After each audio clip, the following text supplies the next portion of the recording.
Les amis, j'espère que vous allez bien. On se retrouve aujourd'hui. On va faire un changement d'eau et une vérification du serpent et du terrarium au niveau du crotale. Je vais caler la GoPro, on va le sortir. Je vais regarder si tout se passe bien, s'il va bien, s'il n'y a pas de souci. Je vais regarder dans le terrarium s'il n'y a pas de problème non plus. On le remet en terrarium, on change de bac d'eau et c'est terminé. La vidéo elle est finie. Vidéo courte et rapide, juste pour vous faire plaisir comme ça. Allez, c'est parti. Donc c'est parti. Donc comme vous savez, changement de bac d'eau. Alors je pourrais le faire. Je peux le faire en fait sans sortir le serpent. Là, je vais le faire pour vous montrer déjà le serpent, tout simplement, comment je procède. Et puis, je vais faire une vérification du bac au niveau des crottes, au niveau de tout, pour voir s'il n'y a pas de soucis, parce que je ne peux pas mettre les mains dedans, bien entendu, quand le serpent y est.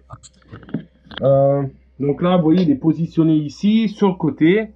Donc, tout simplement, je vais préparer mon bac qui est dessous. Donc, ça, c'est le bac que je vais mettre à l'intérieur en attendant de faire les soins. De faire le nettoyage. Et je vais le poser par terre en attendant, tout simplement, de voir, en fait, d'abord pour vérifier mon serpent. Donc, j'ouvre mon terrarium en sécurité. J'ouvre ma vitre en sécurité. Je mets pas les mains. Jamais. On met la queue du crochet. Et là, je viens tout simplement récupérer un deuxième crochet pour m'aider au cas où. Parce que le crotale, il est assez rigide, en fait. Il se raidifie assez violemment pour quand on veut le sortir. Donc, on va aller le voir ensemble.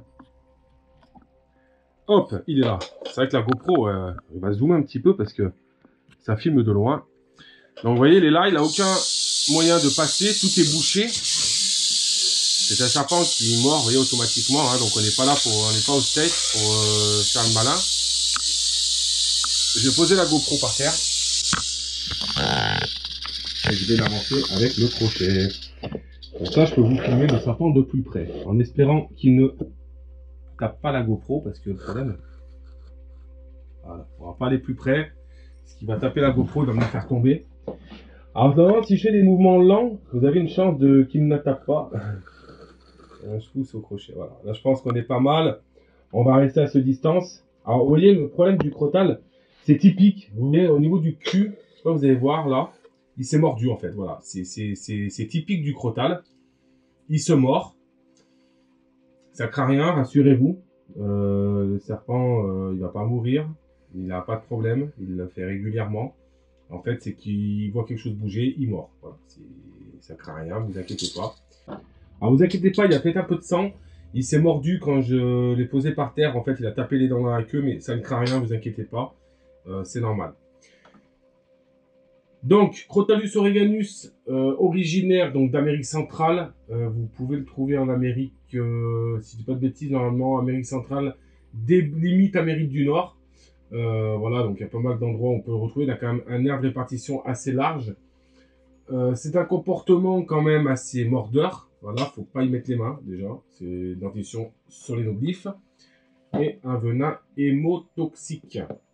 Que dire de plus sur ce serpent? Donc c'est un serpent qui est soumis à CDC, autorisation d'ouverture d'établissement. C'est un serpent qu'il faut avoir un minimum quand même de connaissances. Voilà, c'est pas vous avez 3 serpents chez vous, vous pouvez avoir ça. Il y a quand même des stages à faire, il y a quand même des formations à voir. C'est pas le plus gros, c'est pas le plus dangereux. Mais voilà, ça reste du venimeux. Du moment où c'est venimeux, que ce soit un crotale, que ce soit un hétérodon, que ce soit un...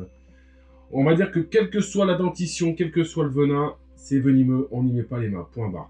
Moi, c'est ma philosophie. Souvent, j'entends les gens me dire « Oui, mais bon, c'est qu'un opistoglyphe.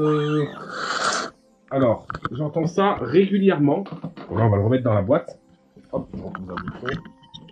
Hop, je mets la GoPro là et on va dézoomer et on va le remettre dans sa boîte. Alors, on me dit souvent oui, mais bon, un opistoglyphe, on s'en fout, c'est qu'opistoglyphe. Alors, moi je pars du principe, c'est bon, c'est venimeux, point barre. On s'en fout de savoir si c'est opistoglyphe, solénoglyphe, protéroglyphe, on s'en fout, c'est venimeux.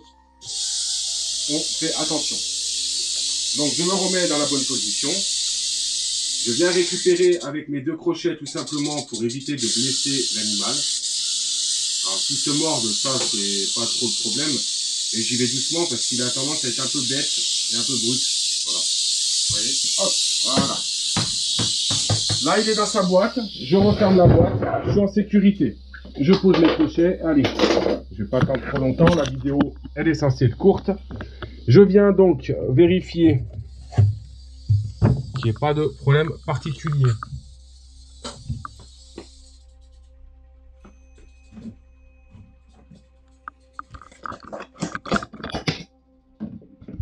Je prends ma boîte à caca.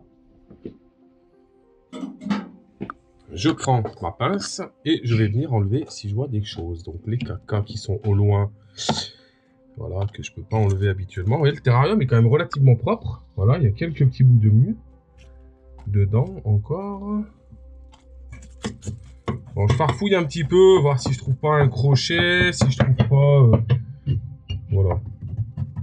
Donc globalement, un petit peu des cacas. Bon, les cacas ont l'air bien, ils ont l'air sains. Le serpent, il se porte très bien.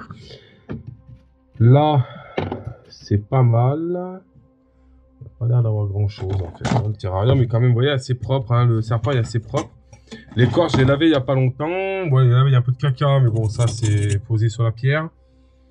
Voilà, hein, le pierrier, vous avez vu, hein, c'est pas mal. On est bien, on est bien. Bien, les caca, les digestions sont propres. Elles sont... Bon, je les enlève régulièrement, donc vous en avez pas beaucoup. Mais voilà, je tiens quand même à faire une petite vérification au niveau de mon serpent et puis au niveau de mon terrarium. Vu que je suis comme ça, je vais en profiter pour faire mon bac d'eau. Alors habituellement, je le prends à la pince à clamper tout au fond, le serpent est de l'autre côté. Voilà, je m'embête pas tout sortir. Hein. Là, je le fais pour vous montrer en vidéo. Tout simplement, il n'y a pas à chier dans la soupe, quoi. Je veux dire, on va pas se mentir, hein, 90% du temps, 95% même, je ne sors pas le serpent. Là, je vais le remettre dans son terrarium. Vous voyez, c'est rapide. C'est pas très long. Alors là, je vais plus s'emmerder qu'autre chose.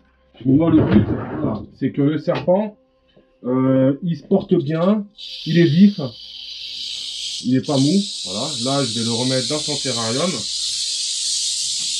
Il continue de se mordre, hein. Il continue de se mordre. C'est pas grave. Donc là, il est dans son terrarium. Je viens en sécurité refermer la vitre. Les vitres sont fermées. Je mets mon verrou et c'est terminé. Le serpent est remis dans son terrarium, les amis. J'espère que ça vous aura fait plaisir. Cette petite vidéo. Crotalus oreganus, crotal des prairies. Pour aujourd'hui sur la chaîne YouTube. En attendant les nouveautés qui vont arriver. Allez les amis, ciao ciao!